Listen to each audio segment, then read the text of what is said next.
మధ్యకాలంలో పిల్లలకి నేను ఏదైతే తల్లిదండ్రుల ఇంపార్టెన్స్ చెప్తున్నానో అలానే తల్లిదండ్రులకు కూడా పిల్లల ఇంపార్టెన్స్ చెప్పాలి నాకు అర్థమైంది. నో వై, ఎందుకోసం నేను గత ఫ్యూ మంత్స్ నుంచి కౌన్సిలింగ్ చేస్తున్నాను, గత ఫ్యూ మంత్స్ నుంచి స్టూడెంట్స్తోనే ఇంటరాక్షన్ అవుతున్నాను. అక్కడ నుంచి నాకు కొన్ని ప్రాబ్లమ్స్ తెలిసాయి అనమాట. No very important message. ఒక రోజు ఒక అబ్బాయి వాళ్ళ ఫాదర్ దగ్గరికి వచ్చి ఏదో చెప్పడానికి ట్రై చేస్తున్నారు. వాళ్ళ ఫాదర్ చాలా బిజీగా ఉన్నారు. నేను ఆల్వేస్ ఒక చాలా ఇంపార్టెంట్ పాయింట్ చెప్తాను కొంతమంది పేరెంట్స్కి, మీ పిల్లలు మీ దగ్గరికి వచ్చి ఏదైనా చెప్పడానికి ట్రై చేస్తుంటే మీరు ఒకవేళ న్యూస్ పేపర్ చదువుతున్నారంటోని పక్కన పెట్టండి. మీరు ఒకవేళ ఏదైనా టీవీ చూస్తున్నారు అనుకోండి, దాన్ని కూడా మానేసేయండి. ఒకవేళ మీరు ఏదైనా ఇంపార్టెంట్ పని మీద ఉన్నారనుకోండి, టెంపరీగా ఆ పనిని పక్కన పెట్టండి. లేదంటే మీరు వాట్సాప్లో బిజీ ఉన్నారనుకోండి, కొద్దిసేపటికి ఆ చాట్ని ఆపేయండి. ఎందుకంటే మీ పిల్లలు ఒక ఇంపార్టెంట్ మెసేజ్ మీ దగ్గరికి చెప్పడానికి వస్తున్నారు, ఏదో చెప్పడానికి వస్తున్నారు. అది ఇంపార్టెంట్ అవ్వచ్చు, లేదంటే చిన్న చిన్న విషయాలు కావచ్చు. కొంతమంది పేరెంట్స్ ఈజీగా దాన్ని నెగ్లెక్ట్ చేస్తుంటారు. మీ పిల్లలు మీ దగ్గరికి ఏదన్నా చెప్పడానికి ఒకవేళ వచ్చారనుకోండి, దయచేసి వినండి. ఒకవేళ మీరు నెగ్లెక్ట్ చేశారనుకోండి, అదే పిల్లలు ఇంకో సెకండ్ ఆప్షన్ ఎంచుకుంటారు, అదే ఇన్ఫర్మేషన్ని చెప్పుకోవడానికి ఫేస్బుక్, వాట్సాప్.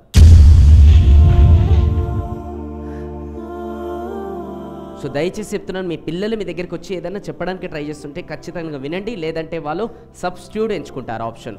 ఆ ఆప్షన్ చాలా నెగిటివ్కి దారి తీస్తుంది. You can't even imagine.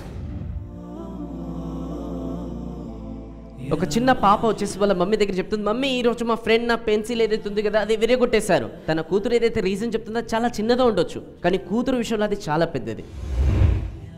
పిల్లలను అర్థం చేసుకోవాలంటే ఫస్ట్ వాళ్ళతోనే ఒక ఫ్రెండ్లీగా ఉండాలి. ఒక అడల్ట్ యాటిట్యూడ్ నుంచి దిగేసి వాళ్ళ యాటిట్యూడ్ లోపలికి వెళ్ళి వాళ్ళని అర్థం చేసుకోవాలి. దెన్ ఓన్లీ వాళ్ళు మనకు అర్థం అవుతారు.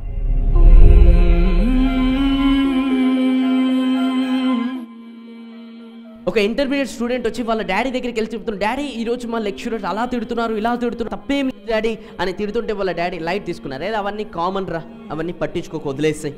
ఒక్కసారి మీరు చిన్నప్పుడు ఒకసారి గుర్తు చేసుకొని మీ ఫ్రెండ్స్తో మీకు గొడవ అయితే మీరు ఎంత హర్ట్ అయ్యారు.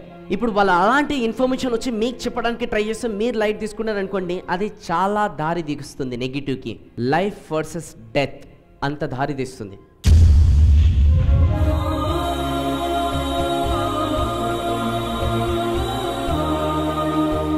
ఒక ఇన్సిడెంట్ కూడా ఉన్నాను. ఒక కాలేజ్లో అంటే కౌన్సిలింగ్ చేస్తుంటే ఒక అమ్మాయి వచ్చి, సార్ నేను 10th క్లాస్ చదువుతున్నప్పుడు యాక్చువల్గా నేను ఫర్దర్గా ఇంటర్మీడియట్లో ఎంపీసీ తీసుకొని ఇంజనీర్ చేయాలని నాకు ఒక డ్రీమ్, ఒక గోల్ ఉండే sir. But 10th exams ending అయిపోతుంటే మా మదర్ ఎవరైతే ఉన్నారో ఇంటికి వచ్చిన రిలేటివ్స్ అందరూ కూడా చెప్పాడు, సార్ చూడు మా అమ్మాయి నెక్స్ట్ డాక్టర్ కాబోతుంది, చూడు మా అమ్మాయి నెక్స్ట్ డాక్టర్ కాబోతుంది, చూడు మా అమ్మాయి నెక్స్ట్ డాక్టర్. ఇంటికి వచ్చిన వాళ్ళకందరికీ చెప్పుకుంటూ వెళ్తూనే ఉంది. ఇండైరెక్ట్గా నాకు హిప్నోటైజ్ అయిపోయింది. అండ్ నేను 10th తర్వాత ఎగ్జామ్ రిజల్ట్ వచ్చే ముందే నన్ను బైపీసీలో జాయిన్ చేస్తాను సార్.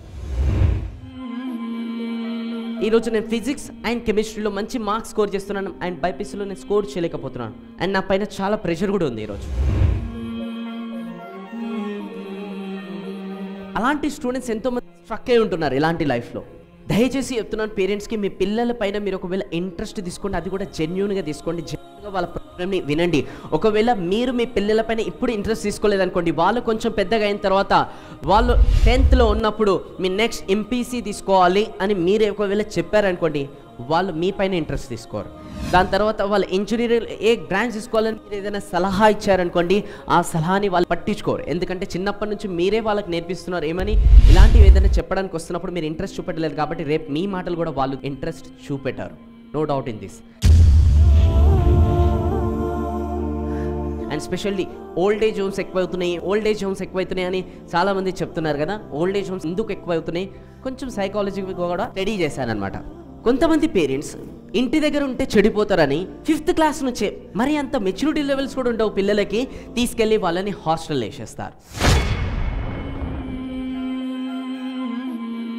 సరే అక్కడ వరకు కూడా ఓకే, కొంచెం మెచ్యూరిటీ 8th, 9th, 10th వస్తుంది, అక్కడ నుంచి కూడా తీసుకెళ్ళి మళ్ళీ హాస్టల్ వేసేస్తారు. సరే అక్కడ వరకు కూడా ఓకే, మళ్ళీ ఇంటర్మీడియట్ రాగానే ఇంటర్మీడియట్లో ఖచ్చితంగా హాస్టల్లోనే నేను జాయిన్ కావాలి, ఎందుకంటే బ్యాడ్ ఫ్రెండ్స్ ఉన్నారు, నువ్వు చెడిపోతావు, ఇంటర్మీడియట్లో హాస్టల్ వేసేస్తారు. నో ఆబ్వియస్లీ ఎంతగానో దూరం మీరు హాస్టల్లో పెట్టిన తర్వాత, కొంచెం పెద్దగా అయిన తర్వాత, చిన్నప్పటి నుంచే మీరు వాళ్ళని ఓల్డేజ్ హోమ్లో జాయిన్ చేస్తున్నారు మీ పిల్లలని, అదే హాస్టల్స్. పెద్దగా అయిన తర్వాత every action there is opposite equal reaction. ఖచ్చితంగా మిమ్మల్ని కూడా ఓల్డేజ్ హోమ్లో జాయిన్ చేస్తారు, అంటే అది మీకు హాస్టల్. ఒకవేళ మీరు వాళ్ళని హాస్టల్లో జాయిన్ చేస్తుంటే అక్కడ మీరు ఉండలేరు, అబ్జర్వ్ చేయలేరు, అలాంటి ఎలాంటి ఫ్రెండ్స్ ఉంటున్నారో, అక్కడ ఏం చేస్తున్నారో, ఏ విధానంగా వాళ్ళు చెడిపోతున్నారో మీరు ఏం అబ్జర్వ్ చేయలేరు.